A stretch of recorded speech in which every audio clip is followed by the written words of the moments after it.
Hello friends, welcome back to my channel.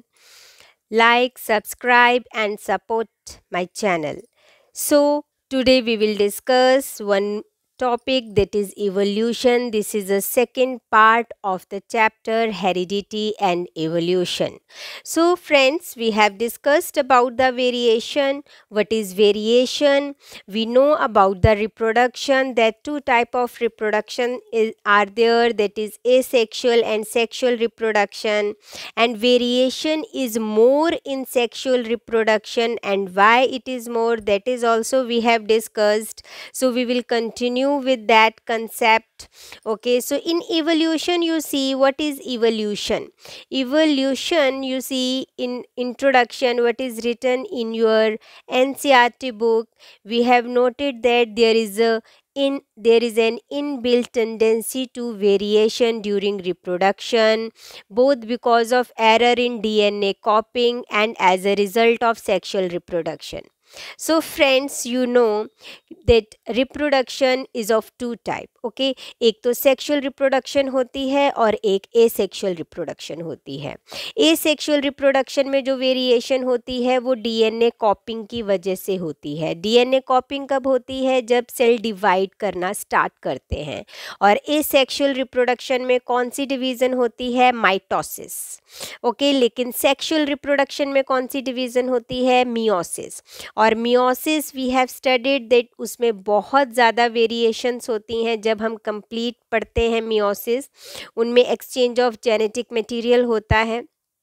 ठीक है, तो सेक्सुअल रिप्रोडक्शन में ऑफस्प्रिंग में जेनेटिक मटेरियल टू पेरेंट से आता है, एसेक्सुअल में एक ही पेरेंट से आता है, इसलिए वेरिएशन कम होता है एसेक्सुअल में.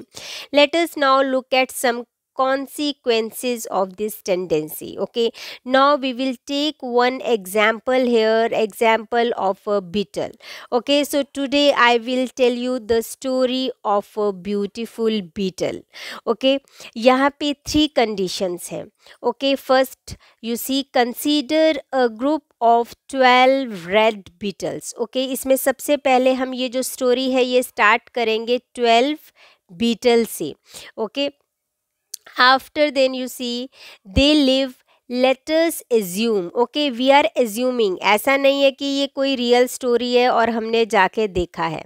ठीक है, हम एज्यूम करेंगे कि 12 बीटल्स हैं. नहीं तो ऐसा तो है नहीं कि वर्ल्ड में सिर्फ 12 ही हैं या एक एरिया में सिर्फ 12 ही हैं, हम एज्यूम कर रहे हैं. ठीक है, they live, let us assume in some bushes. Okay, all of you know कि ये जो बीटल्स होते हैं ये कहाँ पे होते हैं? बुशेस पे. ठीक है, तो हमने एज्यूम किया कि 12 रेड कलर के बीटल्स हैं जो बुश पे रहते हैं. ठीक है, their population will grow by sexual reproduction. अब जो रिप्रोडक्शन होता है बीटल में, उसमें सेक्सुअल रिप्रोडक्शन होता है, ये क्लियर है, यानी वेरिएशन उसमें बहुत ज़्यादा होगी. And therefore can generate variation. तो वेरिएशन बहुत ज़्यादा होने वाली है बीटल में, क्योंकि उनमें सेक्सुअल रिप्रोडक्शन होता है. लेट अस इमेजिन ऑल्सो, और हम क्या इमेजिन कर रहे हैं? सी, हम इमेजिन कर रहे हैं कि जो क्रो है वो क्या करता है? वो बीटल को खाता है. eat these beetle. The more beetles the crow eat, fewer beetle are available to reproduce. जितने ज़्यादा वो बीटल खाएगा तो बीटल जो रिप्रोडक्शन के लिए हैं वो कम हो जाएंगे, तो इंडिविजुअल इन पॉपुलेशन कम हो जाएंगे, तो वेरिएशन के चांसेस भी कम हो जाते हैं अगर नंबर ऑफ इंडिविजुअल कम हों. Okay, now let us think about some different situation that can develop in this beetle population. Okay, अब हम 3 situations देखेंगे. So see friends, first of all we have taken population. Okay, beetle which are 12 in number. Okay, सो और ये सभी के सभी जो Beatles हैं ये क्या हैं? रेड कलर के हैं. अब हमारे पास 3 सिचुएशन आ गई, 1, 2 एंड 3. हम इन 3 सिचुएशन को अलग से पढ़ेंगे. ठीक है, तो फर्स्ट सिचुएशन में क्या हो रहा है? यहाँ पे रेड कलर के बीटल्स हैं. ओके, इनमें सेक्सुअल रिप्रोडक्शन हो रहा है, वेरिएशन हो रहा है, और वेरिएशन की वजह से क्या हुआ? हमें एक ग्रीन कलर का बीटल मिला. ओके, बट बाकी जो है वो सब क्या है? रेड कलर के हैं। Okay, so they live on green bushes. Okay, green bushes के ऊपर रहते हैं बीटल, तो बुशेस भी ग्रीन है, और अगर बीटल भी ग्रीन है तो क्रो उसको रिकॉग्नाइज नहीं कर पाएगा। तो क्रो क्या करेगा, वो जितने भी रेड बीटल हैं उनको खाएगा। ठीक है, तो नंबर ऑफ रेड बीटल कम हो जाएगा क्योंकि क्रो रेड बीटल को इजीली रिकॉग्नाइज कर रहा है ग्रीन बुशेस पे। Okay, number of green beetle increase कर रहे हैं। जितने ज़्यादा ग्रीन बीटल्स होंगे उतने ही ज़्यादा वो रिप्रोड्यूस करेंगे, और more we will get green beetles. Okay, now last you will see there is no red beetle, all are green in colour. So this situation we can see it is a natural selection. Okay, it is known as a natural selection. Wait a minute.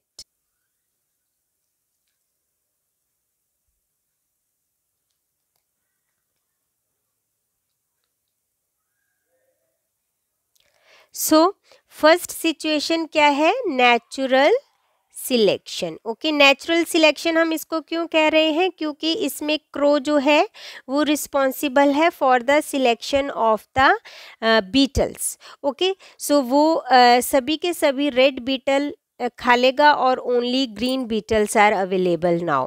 Okay, so it will lead to evolution. हमको एक नई breed मिली beetle की. Okay, so this is because of natural selection. Now second situation. Okay, this was first situation. अब second situation में क्या हो रहा है, यहाँ पे हम 12 बीटल से स्टार्ट करेंगे. ओके, 12 बीटल में एक ब्लू बीटल है. ओके, तो दोनों ही क्रो जो है वो इजीली रिकॉग्नाइज करेगा. ओके, तो यहाँ पे हम क्रो को एज्यूम नहीं करेंगे.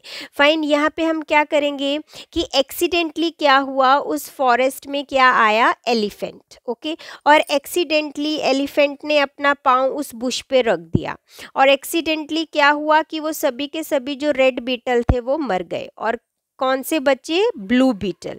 अब ब्लू बीटल रिप्रोड्यूस करेंगे तो हमको क्या मिलेंगे, ब्लू बीटल. इस तरह की इवोल्यूशन को, it will also lead to evolution, it will also lead to evolution, but this is known as a genetic drift. Okay, this is an example of genetic drift, जो sudden change आया population में due to some accident. Okay, अब third situation क्या है, third situation में क्या हो रहा है, सभी के सभी हम सभी सिचुएशन में रेड से ही स्टार्ट कर रहे हैं. ओके, यहाँ पे एरो नहीं है, I will make a arrow here also. So third situation में क्या हो रहा है, 12 बीटल्स हैं. ओके, अब होता क्या है कि जिस बुश के ऊपर ये बीटल्स रह रहे थे, ओके, उसकी लीव्स में कोई डिजीज हो जाती है. ठीक है, उसकी लीव्स खराब हो जाती हैं. अब बीटल को कुछ खाने को नहीं मिल रहा है, लीव्स तो खराब हो गई. ओके, डिजीज की वजह से. तो ये जो बीटल्स होंगे ये बहुत ज़्यादा वीक हो जाएंगे. ठीक है, लेकिन जब सिचुएशन सही हो जाएगी, दोबारा से लीव्स उस बुश पे आ जाएंगी, तो दोबारा से ये जो बीटल्स होंगे ये हेल्दी हो जाएंगे. ठीक है, so this situation will not lead to evolution. This will not lead to evolution, क्योंकि इस सिचुएशन में जेनेटिक चेंज नहीं आ रहा है. Okay, there is no genetic change. Fine, this is a acquired change. ये क्या है, एक्वायर्ड चेंज है. So this change will not transfer to one generation to another situation. So this will not lead to evolution. So first situation will lead to evolution, second situation will lead to evolution, but third situation will not lead to evolution. Okay, so now see what is written here. In first situation, a color variation arises during reproduction, so that there is one beetle that is green in color instead of red. This beetle moreover can pass the color on to its progeny. Progeny मतलब बच्चे. Okay, जो green colour के beetle होंगे वो अपना ये जो character है वो अपने बच्चों को देंगे. Okay, so that all its progeny beetle are green. सबके सब उसके जो बच्चे हैं वो ग्रीन होने वाले हैं, क्योंकि वो सेक्सुअली रिप्रोड्यूस कर रहा है, तो गैमीट्स के थ्रू उनका जो जेनेटिक मटेरियल है वो ट्रांसफर हो रहा है. Crows can not see green coloured beetle on the green leaves of the bushes, therefore can not eat them. What happen then, अब क्रो को तो ग्रीन बीटल नहीं दिख रहे हैं, रिकॉग्नाइज नहीं कर पा रहा है, वो सिर्फ रेड बीटल्स को रिकॉग्नाइज कर पा रहा है, ठीक है, और रेड को ही खा रहा है, तो रेड की पॉपुलेशन कम हो गई. The progeny of green beetle is not eaten while the progeny of red beetle continue to be eaten. As a result, there are more and more green beetle than red one in the beetle population. Okay, ये explain किया first situation में क्या हो रहा है. तो first situation will lead to evolution. Last में हमको green color के beetle मिलेंगे. अब second situation देखो क्या है. In a second situation again a color variation. Okay, यहाँ पे भी color variation है. एक beetle blue है, बाकी सबके सब रेड है. तो रेड भी क्रो रिकॉग्नाइज करेगा और ब्लू भी रिकॉग्नाइज करेगा. लेकिन सेकंड सिचुएशन में क्या होता है, a colour variation arises during reproduction. अब ये कलर वेरिएशन क्यों आ रहा है, क्योंकि सेक्सुअली रिप्रोड्यूस कर रहे हैं, हर जनरेशन में थोड़ा थोड़ा चेंज आ रहा है, एक्यूमुलेशन ऑफ वेरिएशन हो रहा है और अल्टीमेटली हमें एक नया करेक्टर मिल जाता है. ठीक है. This beetle can also pass the colour on to its progeny so that all its progeny beetle are blue. Crow can see blue colored beetles in the green leaves of the bushes as well as they can see red beetles, therefore can eat them. Okay, वो तो दोनों को ही खाएगा crow. Okay, what happen initially in the population as it expands there are a few blue beetle. शुरुआत में तो कम थे blue beetle और red जो थे वो बहुत ज़्यादा थे. लेकिन क्या हुआ, एक्सीडेंटली उस फॉरेस्ट में अचानक से एक elephant आ गया. But at this point an elephant come by and steps on the bushes where beetles live. This kills most of the beetle. उसने जब पाँव रखा, उसका पाँव इतना बड़ा होता है, ओके, उस बुश पे रखा तो सभी के सभी एक्सीडेंटली, उसने जानबूझ के तो नहीं किया पर एक्सीडेंटली सभी के सभी जो रेड बीटल थे वो मर गए. अब क्या बचे, ब्लू बीटल. अब जो बचे हैं वही रिप्रोड्यूस करेंगे और अपना कैरेक्टर ट्रांसफर करेंगे दूसरी जनरेशन में. तो हमें लास्ट में क्या मिलता है, blue beetle. By chance, few beetles that have survived are mostly blue. The beetle population slowly expand again, but now beetle in the population are mostly blue. तो ये second situation भी evolution, it will lead to evolution, okay, and it is a example of genetic drift. Okay, sudden change in genetic material. अब देखो red के red सब मर गए तो उनका जेनेटिक मटेरियल भी खत्म हो गया ना. ब्लू बचे हैं, उन्हीं का जेनेटिक मटेरियल बचा है, तो वही अपना करेक्टर ट्रांसफर करेंगे, वो रेड का ट्रांसफर तो नहीं करेंगे, है ना. अब थर्ड सिचुएशन क्या है, okay, now you see it is obvious that in both situation what started out as a rare variation came to be a common characteristic in the population. In other words, frequency of an inherited trait changed over generation. Since gene control trait, अब जैसे मैंने आपको बोला था कि हर individual में क्या होता है, कुछ जीन्स होते हैं जो करेक्टर्स को कंट्रोल कर रहे हैं. तो बीटल में भी कुछ ऐसे जीन्स होंगे जो उनके कलर को कंट्रोल कर रहे हैं. ठीक है, तो ये जीन्स जब ट्रांसफ़र होंगे दूसरी पॉपुलेशन में, it will lead to evolution, right.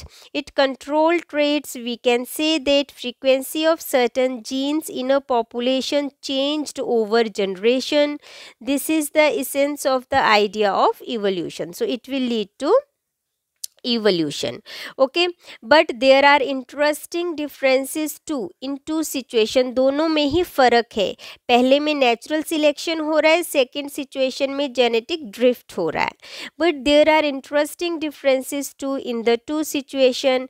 In the first case variation become common because it gave a survival advantage. Okay, first situation में सर्वाइवल एडवांटेज था, और वो सर्वाइवल एडवांटेज क्या था कि बीटल का जो कलर था वो ग्रीन था, क्रो उसको देख नहीं पा रहे थे, ओके, तो उसको खा भी नहीं पा रहे थे. In other word it was naturally selected. We can see that the natural selection is exerted by the crow. Crow भी नेचुरल है ना, मैन मेड थोड़ी है, तो वो सिलेक्ट कर रहा है, वो खा रहा है, तो हम इसको कहेंगे natural selection. More crows there are, the more red beetle would be eaten, and the more the proportion of green beetle in the population would be. Thus, natural selection is directing evolution in the beetle population. Okay, it result in green adaptation in the beetle population to fit their environment better. Okay, तो green जो beetle है वो ज़्यादा suitable है क्योंकि उसमें क्या adaptive feature है कि वो ग्रीन कलर का है, तो क्रो उसको रिकग्नाइज नहीं कर पा रहा है, उसको पहचान नहीं पा रहा है, इसलिए वो उसको खा भी नहीं पा रहा है। ओके, सो ये बहुत ही अच्छा अडेप्टिव फीचर है बीटल का। और सेकेंड सिचुएशन में क्या हुआ, colour change gave no survival advantage. Okay, colour जो चेंज था यानी ब्लू, वो एक एडवांटेज नहीं था बीटल के लिए, लेकिन उसकी किस्मत अच्छी थी। ओके, कि एलिफेंट ने उस पे पाँव नहीं रखा, रेड वाले पे पाँव रखा और रेड वाले सारे मर गए। ओके, सो इसको हम कहेंगे genetic drift. Instead it was simply a matter of accidental survival of beetles of one color that changed the common characteristics of the resultant population. The elephant would not have caused such major havoc in the beetle population if the beetle population had been very large. अगर beetle population बहुत बड़ी होगी तो ये छोटे से accident से ज़्यादा फर्क नहीं पड़ेगा, लेकिन हम ये एग्जाम्पल किसके लिए ले रहे हैं, 12 बीटल्स के लिए। ओके, ये एज्यूम हो रहा है, सब कुछ हाइपोथेटिकल है, ऐसा कुछ सच में नहीं हुआ, पर हम एज्यूम करते हैं कि ऐसा होता तो ऐसा हो जाता।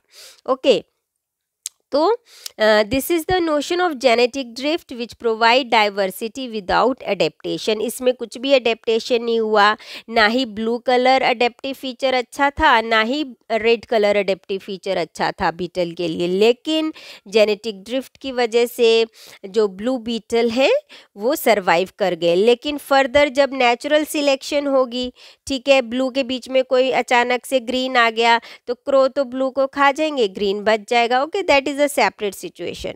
फाइन, सो अब थर्ड सिचुएशन में क्या होता है, थर्ड सिचुएशन में कोई इवोल्यूशन नहीं होने वाला है क्योंकि इसमें हम एक्वायर्ड ट्रेट देखेंगे। ओके, जो लाइफ टाइम में ट्रेट बीटल ने देखा। Now consider third situation in this. As the beetle population begin to expand, the bushes start suffering from a plant disease. The amount of leaf material for the beetle is reduced. The beetle are poorly nourished. As a result, the average weight of adult beetle decreases from what is used to be when leaves were plentiful, but there is no genetic change. This is very important. इस situation में कोई भी genetic change नहीं हो रहा, उनका genetic material change नहीं हो रहा है।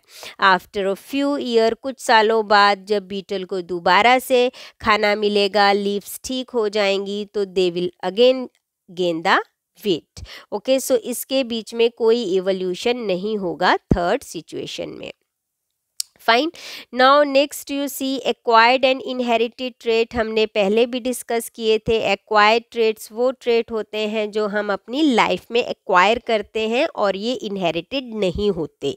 ओके, एक जनरेशन से दूसरी जनरेशन में नहीं जाते, लेकिन जो इनहेरिटेड ट्रेट्स होते हैं वो one generation to another generation जाते हैं। ओके, तो यहाँ पे हम बीटल की हेल्प से समझेंगे। ठीक है, we discussed the idea that germ cell. अब जर्म सेल मैंने आपको बताया था, जर्म सेल्स क्या होते हैं, वो गैमीट्स होते हैं। ठीक है, like sperm and egg.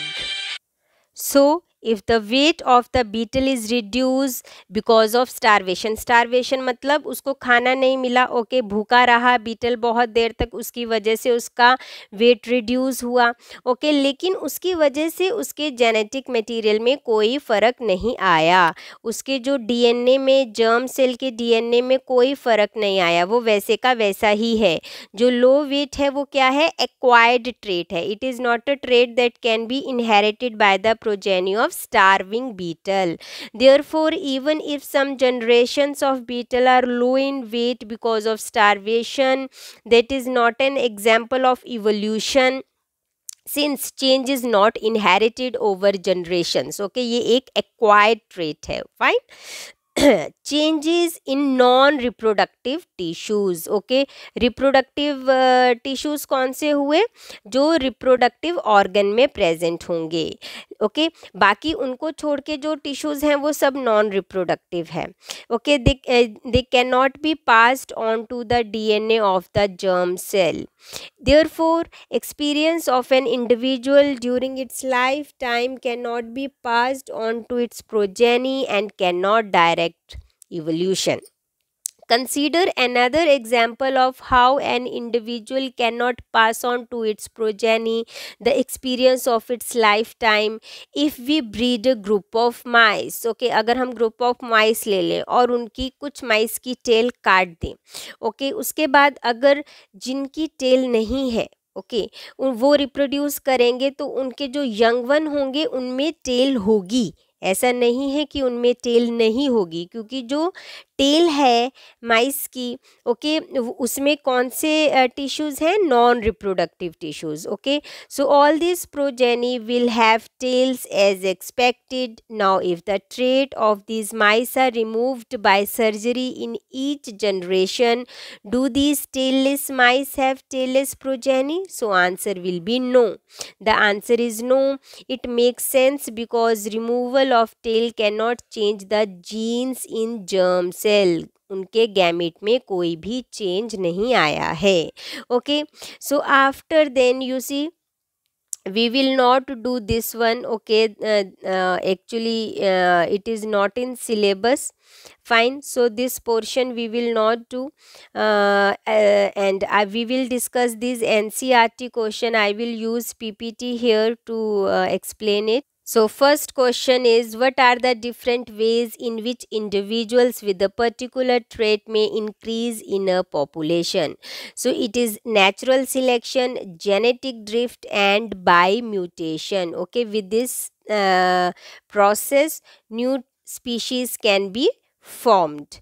Okay, after then, why are traits acquired traits during the lifetime? Why are traits acquired? Okay, little mistake is there. Okay, this should not be there. So why are traits acquired during the lifetime of an individual not inherited? The acquired traits during the lifetime of an individual cannot change the genetic material of the germ cells. Okay, hence traits are not inherited. Fine.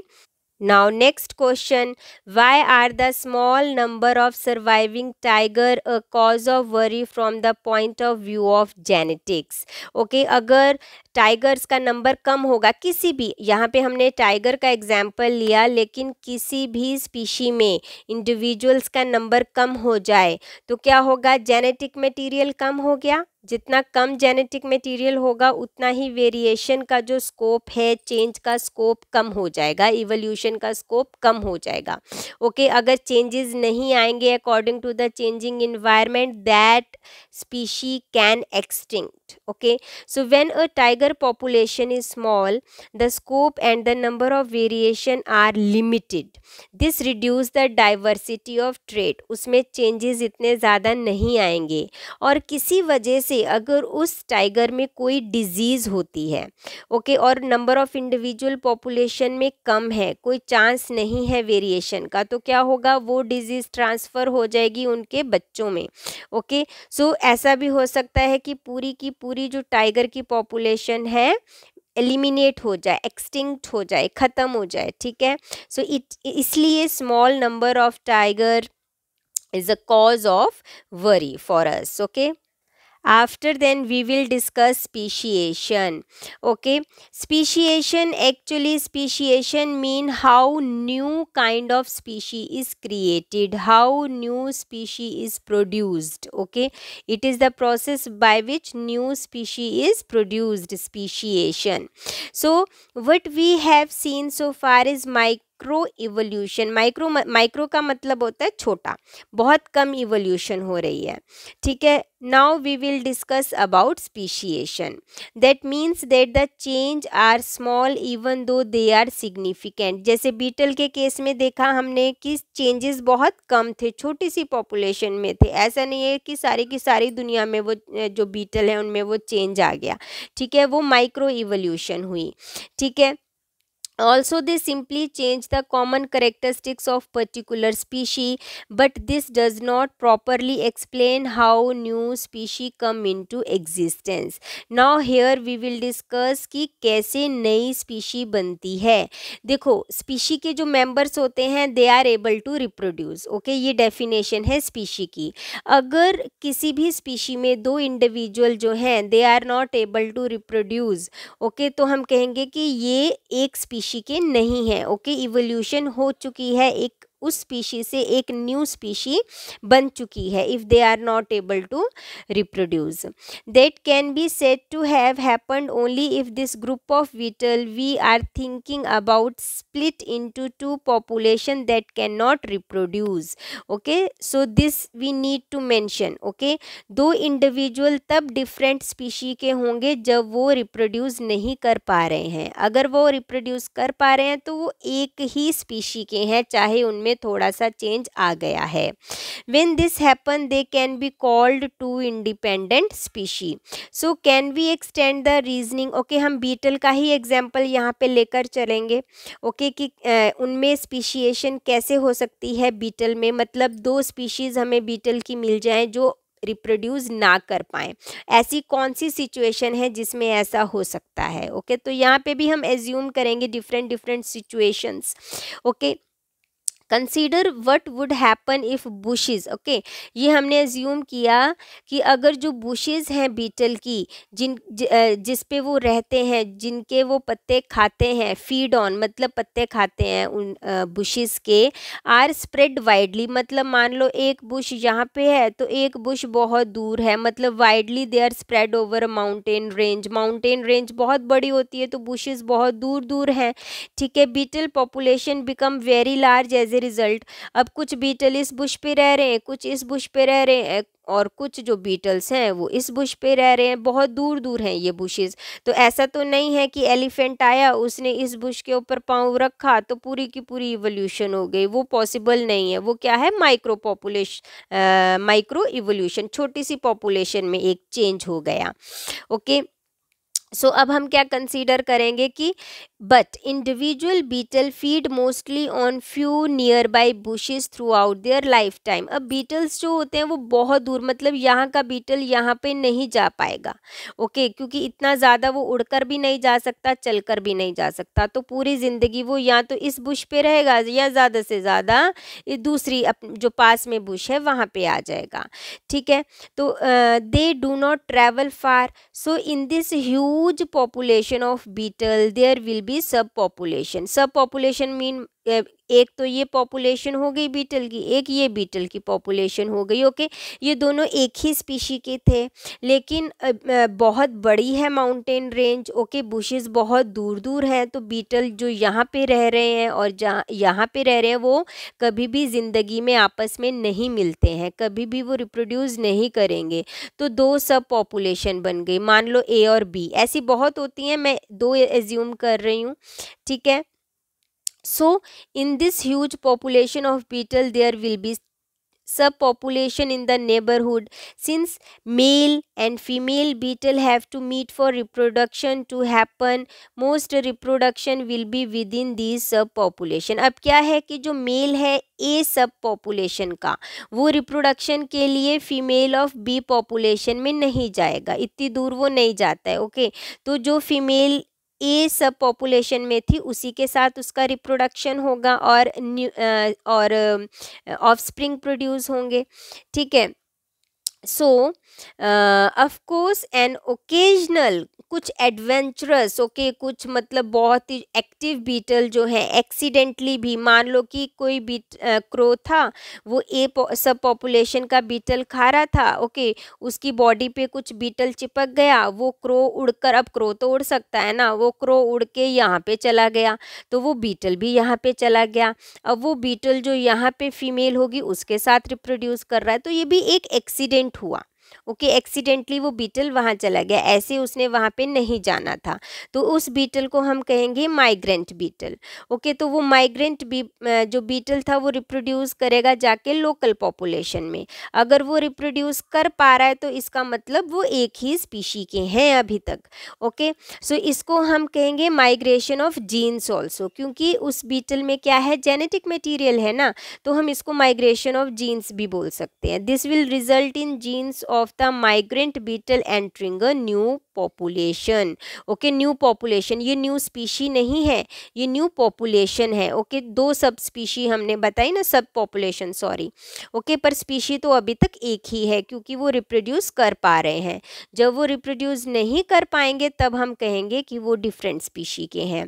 This kind of gene flow is bound to happen between population that are partly, जो बहुत दूर दूर रहते हैं okay उनमें ऐसा हो सकता है, बट नॉट कंप्लीटली वो सेपरेटेड नहीं है, वो एक ही स्पीशी के हैं, लेकिन कुछ जोग्राफिकल सिचुएशंस ऐसी हो गई कि वो दूर दूर चले गए। ठीक है अब एक और देखेंगे यहाँ पे, if however between two such sub population a large river, मान लो कि एक काफ़ी सारी बुशेज़ यहाँ पे हैं, बीच में एक रिवर आ गई, यहाँ पे भी बहुत सारी बुशेज़ हैं, तो अब रिवर को तो क्रॉस करके बीटल नहीं जाएगा, ठीक है वो इधर इसी सब पॉपुलेशन में उसकी रिप्रोडक्शन चलेगी पूरी लाइफ, और यहाँ पे ये अपना रिप्रोड्यूस कर रहे हैं। ठीक है तो यहाँ पे क्या हुआ, ये जो दो पॉपुलेशन थी ओके ये आइसोलेटेड हैं, दो स्पीशी नहीं है, ये दो पॉपुलेशन है सेम ही स्पीशी की, लेकिन ये आइसोलेटेड हैं, बहुत दूर दूर हैं, तो फ्लो ऑफ जीन नहीं हो पा रहा है क्योंकि रिप्रोडक्शन नहीं हो पा रहा है। The level of gene flow between them will decrease even further, इनमें जीन फ्लो नहीं होगा, रिप्रोडक्शन नहीं हो रहा है। ठीक है अब मेल जो है यहाँ के वो इसी के फीमेल के साथ रिप्रोड्यूस कर रहे हैं, फाइन, और यहाँ के मेल यहाँ की फीमेल के साथ रिप्रोड्यूस कर पा रहे हैं। जब हम बहुत सालों बाद देखेंगे over generation, genetic drift will accumulate different changes in each सब population, मान लो यहाँ जेनेटिक ड्रिफ्ट हो गया, ओके यहाँ पे क्या था कि जैसे रेड बीटल थे, ब्लू बीटल थे, एलिफेंट आया, इस सब पॉपुलेशन के ऊपर पाँव रखा तो हमें हमारे पास सिर्फ अब ब्लू बचे हैं। ठीक है तो जेनेटिक ड्रिफ्ट भी हो सकती है, नेचुरल सिलेक्शन भी हो सकता है। ठीक है अगर यहाँ पे तीनों तरह के बीटल हैं, रेड भी हैं, ब्लू भी हैं, ग्रीन भी हैं, तो ब्लू और रेड को तो क्रो रिकॉग्नाइज करेगा, उनको खा लेगा, लेकिन जो ग्रीन थे वो बच जाएंगे। तो ये हम डिफरेंट सिचुएशंस देख रहे हैं कि किस तरीके से इवोल्यूशन हो सकता है। तो यहाँ पे भी नेचुरल सिलेक्शन हो सकता है, ठीक है, with the help of an crow. Okay और नेचुरल सिलेक्शन, ये जो रिवर बीच में आ गई ये भी पार्ट ऑफ नेचुरल सिलेक्शन है। ठीक है नेचर की ही है ना, रिवर मैन मेड तो नहीं है। ठीक है तो for example in the territory of one sub population crow are eliminated by eagle, मान लो इस टेरिटरी में क्या हुआ, कोई भी क्रो नहीं है। ठीक है उन सभी के सभी क्रो को ईगल ने खा लिया, तो अब वहाँ पे क्रो नहीं है, तो वहाँ मज़े से रेड बीटल भी ग्रो कर रहे हैं, ब्लू भी ग्रो कर रहे हैं, ग्रीन भी ग्रो कर रहे हैं, कोई भी उनको चेक करने के लिए नहीं है। लेकिन जो ये सब पॉपुलेशन थी, 20 सब पॉपुलेशन, यहाँ पे क्रो है, यहाँ पे नेचुरल सिलेक्शन हो रहा है। ठीक है यहाँ पे सिर्फ ग्रीन सर्वाइव कर पाएंगे। ठीक है as a result green variation will not be selected, यहाँ पे ग्रीन वेरिएशन सिलेक्ट नहीं हो रही है फर्स्ट सिचुएशन पे, लेकिन स्ट्रांगली यहाँ पे तो हो रही है। ठीक है उसके बाद together process of genetic drift, मतलब जेनेटिक ड्रिफ्ट भी चल रहा है, नेचुरल सिलेक्शन भी चल रहा है, and it leads to evolution, evolution हो रहा है। ठीक है सो it will result in these two isolated subpopulation of beetle becoming more and more different from each other. अब क्या हो रहा है, कई साल, ये एक दो दिन की बात या एक दो साल की बात नहीं है, कई सालों बाद क्या होगा, वो बीटल जब कई सालों तक मिले ही नहीं, उनमें रिप्रोडक्शन ही नहीं हुआ, जेनेटिक फ्लो ही नहीं हुआ, ओके, तो कई सालों बाद क्या होगा, एक न्यू स्पीशी बन जाएगी। और अगर बाद में वो बीटल कभी एक्सीडेंटली भी मिलते हैं, उनमें रिप्रोडक्शन नहीं होगा। Okay, the okay, there can be a number of ways by which this can happen. Okay, हमने डिफरेंट सिचुएशन से देखा कि किस तरीके से इवोल्यूशन हो सकती है। इवोल्यूशन होगी तो न्यू स्पीशी बनेगी, ठीक है। If the DNA change are severe, बहुत ज़्यादा चेंज आ गया, कई सालों तक मतलब सब पॉपुलेशन ए और सब पॉपुलेशन बी में रिप्रोडक्शन हुआ ही नहीं, तो क्या होता है, एक नई स्पीशी बन जाती है। उसके बाद अगर वो मिलते भी हैं तो रिप्रोडक्शन नहीं होता है। such as a change in the number of chromosome, eventually germ cell of two group cannot fuse with each other। अब क्रोमोसोम नंबर ही मान लो चेंज हो गया बीटल्स में, तो एक न्यू स्पीशी बन गई, ठीक है। New variation emerge in which green female will not mate with red male but only with green males. This allow very strong natural selection for greenness. Now if such a green female beetle meet red male from other group, her behavior will ensure that there is no reproduction between them. Eventually new species of beetle are being generated। जब दोनों में reproduction नहीं हो पा रहा है तो इसका मतलब क्या है कि जो रेड बीटल है वो एक अलग स्पीशी बन चुकी है, उसका जेनेटिक मटेरियल चेंज हो चुका है, बल्कि क्रोमोसोम नंबर भी चेंज हो सकता है, ओके, और उसके कुछ फीचर्स और भी चेंज हो जाएंगे, ठीक है। तो दिस इज इवोल्यूशन। तो अब ये 3 एनसीईआरटी क्वेश्चंस हम डिस्कस करेंगे। What factors could lead to rise of new species. New species बनने के लिए बहुत से फैक्टर्स हैं, ओके, जैसे नेचुरल सिलेक्शन, आइसोलेशन, आइसोलेट हो गई ना दो पॉपुलेशन रिवर की वजह से, या बहुत ज़्यादा बड़ा माउंटेन रेंज है, दूर दूर बुशेस हैं, तो वो भी आइसोलेशन हो गया। जीन फ्लो, अगर जीन फ्लो नहीं हो रहा है, ठीक है, तो उससे भी इवोल्यूशन होगा। जेनेटिक ड्रिफ्ट से होगा, reproductive isolation, accumulation of variation. These are the different factor which leads to an formation of new species. Then will geographical isolation be a major. Geographical isolation मतलब मान लो रिवर आ गई दो सब population के बीच में, या कोई माउंटेन्स आ गए, बीटल एक दूसरे को मिल नहीं पा रहे हैं, तो कुछ ऐसी जियोग्राफिकल अगर आइसोलेशन आती है, be a major factor in the speciation. Speciation मतलब formation of new species of self pollinating plant species.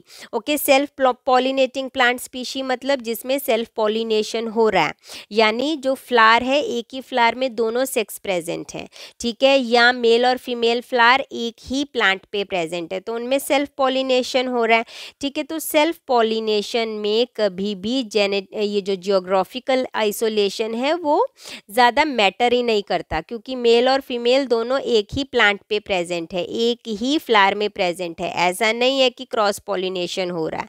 Cross pollination होता तो जियोग्राफिकल आइसोलेशन मैटर कर सकता था। तो आंसर क्या होगा, नो।